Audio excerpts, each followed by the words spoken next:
maka kewenangan pengadilan untuk menyatakan bahwa gugatan ini gugur. Kan seperti itu.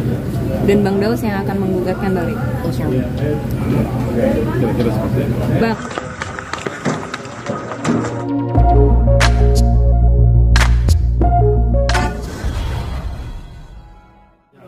Bahwa berdasarkan persidangan yang kami jalankan tadi, ternyata 3 kali diskor pihak dari penggugat ataupun kuasanya tidak hadir di persidangan, sehingga sidang ini ditunda sampai minggu depan di hari Selasa lagi ya.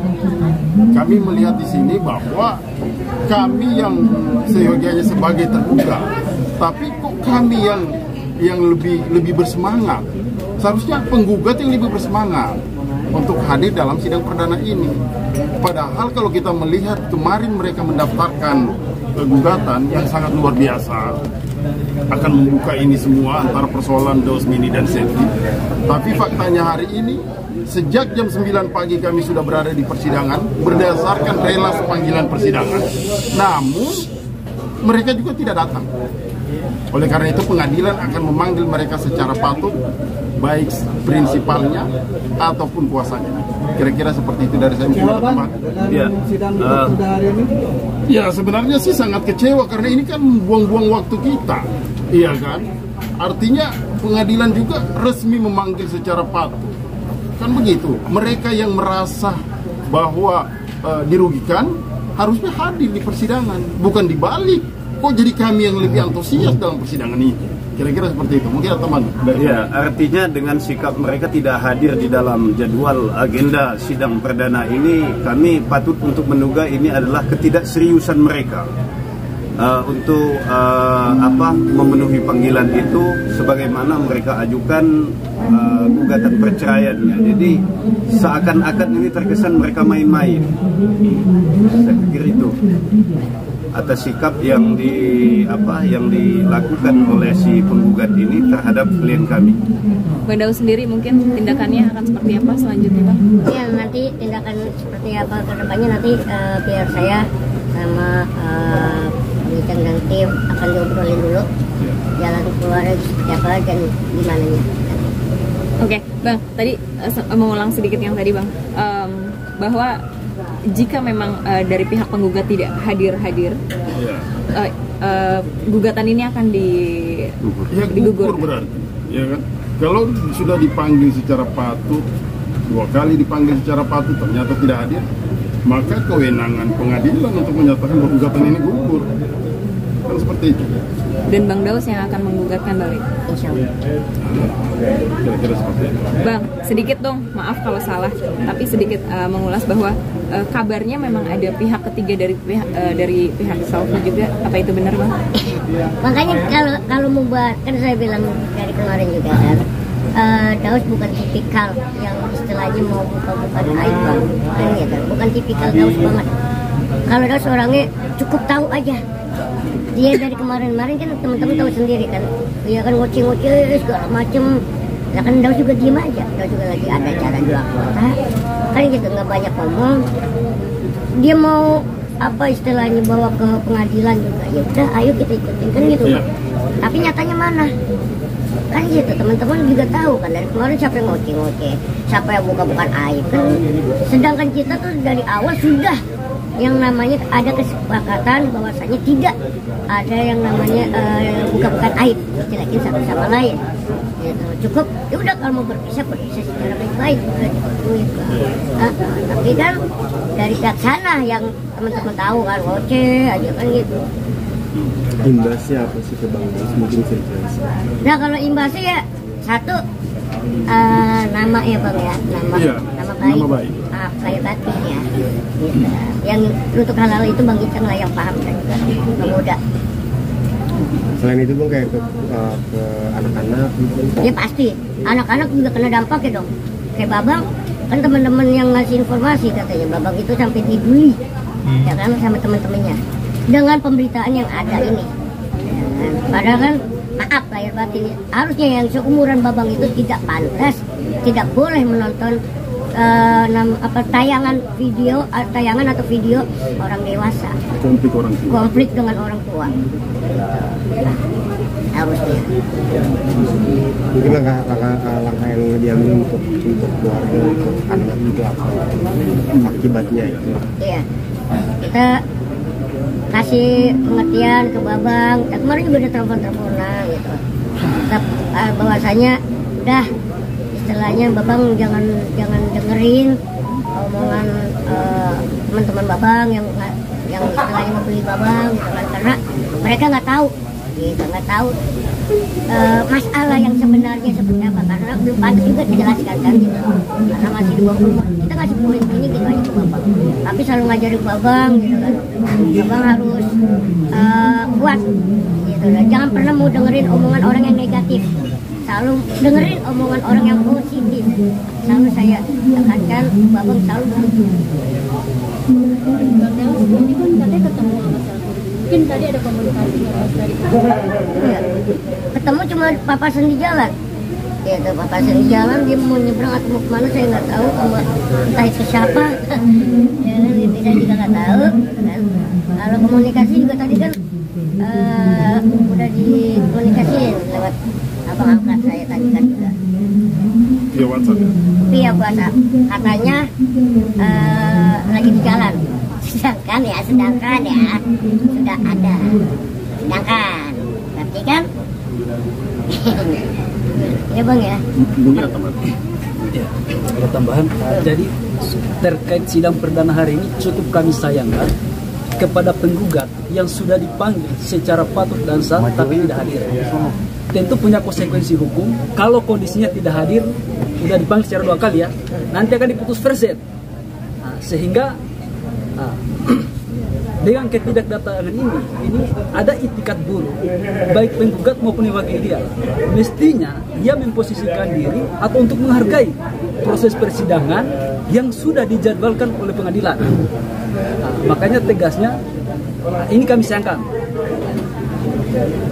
Itu statement dari kami. Ya, karena kan kita sudah memenuhi panggilan. Ya Bang ya, kita sudah memenuhi panggilan karena apa yang mereka inginkan sudah kita jalani setelah kasarnya Bang ya. Gitu. Tapi kan dari pihaknya sana seakan kayak memainkan, tidak ada keseriusan lah dalam perihal ini. Nah, ini rencananya Bang Daus mau komunikasi dan sama Saya akan meluruskan nantinya kalau udah adem, benar-benar adem. Ya, kalau mau komunikasi mau model apa juga nantinya akan diselesaikan. Tapi kalau saat ini Daus juga istilahnya bukannya gimana ya, masih belum bisa. Ya, bisa ya kayak teman-teman yang sudah ya kan beberapa kali dibilangin Bapak bahas gitu kan, bahwasanya kalau teman-teman aja kalau berantem sama teman, aku kecewa sama dia kan pasti lama ya kan, diblok dulu ya kan, ntar kalau udah adem udah lupa baru kan dibuka lagi, apa kabar lu kan gitu. Begitu pun mungkin dengan Daus. Soal itu Bang, anak selfie bertemu anak masih tidak diperbolehkan atau tidak? Abang yang Jadi kalau persoalan anak itu sudah dipastikan bahwa dari pernikahan Daus Mili dan Selfie ini tidak punya anak, ya, tidak punya anak, dan Selfie itu bukan biologis ataupun juga pengangkatan dan melalui putusan pengadilan tidak punya anak. Karena kalau kita merujuk dari mengangkat anak itu kan rujukannya adalah keputusan Menteri Sosial. Undang-undangnya jelas, peraturannya jelas, dan harus melalui putusan pengadilan. Saat ini itu sama sekali nggak ada. Jadi buat apa kita bahas persoalan anak? Kalau toh dalam gugatan mereka membahas persoalan anak, kami pastikan bahwa itu tidak akan mencakup ketika masuk dalam sebuah putusan.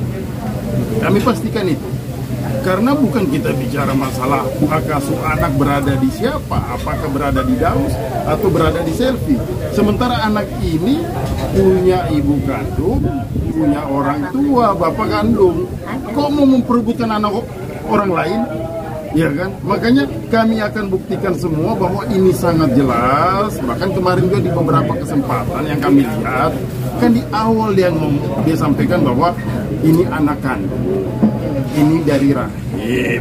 Ya kan, kalau saya nggak salah, koreksi saya kalau salah, ini lahirannya sesar.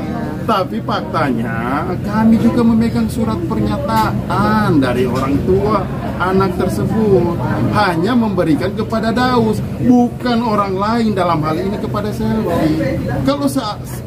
Kalau saja titipan ini diberikan kepada Selvi, bukan kepada Daus, maka saya juga sebagai kuasa Daus, saya akan menyampaikan ini di luar dari koridor hukum. Silakan aja bicarakan atau berikan ke dia, karena dia yang paling berhak. Saya pikir nggak perlu dibawa ke ranah hukum persoalan anak, nggak ada legal standingnya, bukan anaknya, nggak usah diputar-putar lagi. Ini sudah fakta, kami bisa buktikan itu. Dan pada saat kami konferensi pers di kantor kami, kan Selvi juga mengakui. Iya. Pertanyaannya yang paling sederhana adalah, apakah dengan hanya merawat seorang anak, ya kan, kemudian bisa dijustifikasi bahwa itu adalah anaknya? Tidak seperti itu. Kalau seperti itu faktanya, hati-hati tuh bagi orang yang mengambil atau menitipkan anak-anak kepada orang-orang lain yang notabene-nya hanya diminta bantuan. Hati-hati kalau seperti itu. Kemudian hal itu mau dibawa ke ranah hukum, menurut kami itu sangat ngaco. Itu loh, nggak masuk. Bang Daus, mungkin sedikit menceritakan apa sih alasannya akhirnya Bang Daus mengasuh anak ini, Bang? Ya karena ini loh, apa namanya, pengen suasana gitu kan, istilahnya apa ya Bang? Kecintaan terhadap anak. Kecintaan kepada anak kecil gitu kan buat nemenin juga kan kalau di rumah gitu, biar nggak sepi gitu kan. Kalau ada anak kecil kan kita jadi tambah rame lagi, jadi lebih berwarna lagi gitu. Ingin suasana rumah lebih hidup. Ingin suasana rumah lebih hidup dengan adanya anak. Tapi ide itu muncul dari Bang Dausnya atau dari Selvi awalnya? Idenya mungkin untuk mengasuh anak, mengadopsi anak.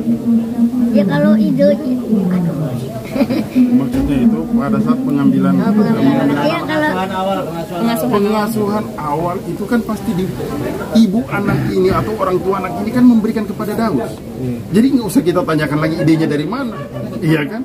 Hubungannya itu sudah sangat jelas. Hanya yang kami mau menekankan di sini, tidak ada hukum yang mengatur anak yang bukan lahir dari kandungan atau juga bukan berdasarkan putusan pengadilan terhadap hak asuhnya, tiba-tiba mau diperebutkan di dalam gugatan perceraian. Logikanya di mana? Makanya aku katakan ini, ya semoga mereka memahami hukum lah. Kira-kira seperti itu, ya kan? Ada pernyataan apa sih ketika dititipi seorang ada rawat dan jaga layaknya sebagai anak kandung sendiri. Dianggap sebagai anak kandung. Dianggap dia menafkahi, dia akan merawatnya, menjaganya, membesarkan sampai kalau bisa mendidiknya sampai dewasa. Ada permasalahan ini orang tua anak itu gimana? Ya orang tua itu kan istilahnya udah diserahkan ke Daus.